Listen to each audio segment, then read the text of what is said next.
accountable officer at masasabi mo ba na ang Vice President at ang and concurrently Secretary of Education, masasabi mo ba na accountable officer ito?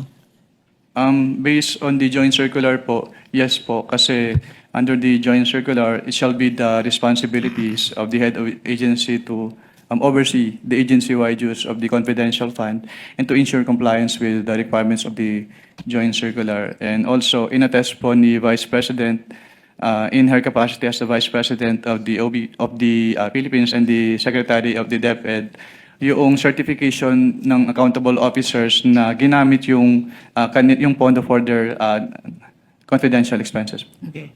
Ngayon, ang confidential fund, sa binasa mo, ang confidential fund ba ay public fund?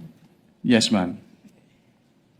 Yung post-audit mo naman, na sinabi mo ay irregular, may discrepancies. Ito, ang in-audit mo ay liquidation documents ng Vice President. For the fourth quarter of 2022 until third quarter of 2023 po. Yes, ma'am. At sinabi mo, based on 8.3, na merong funds na hindi ma-account o walang dokumento na sinamit ang Vice President. Tama? At ang DepEd. Tama? Pwedeng paulit po ng question.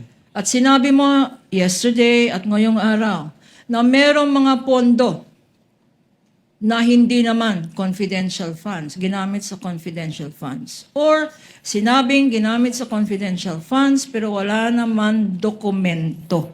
Tama? Objection, Your Honor. Misleading as to dun sa sinabi na wala Sustained, namang- counsel. Kindly reform. Okay. So you said here that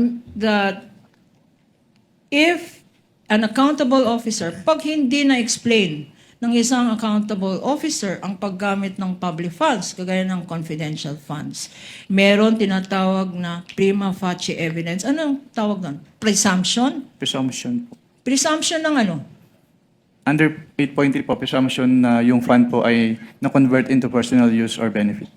Presumption na na-convert for personal use or benefit, applicable dito sa sinabi mo. Conclusion of law, Your Honor. Calls for conclusion. Your Honor, that is... Your Honor, all these matters are pending still. Sustained.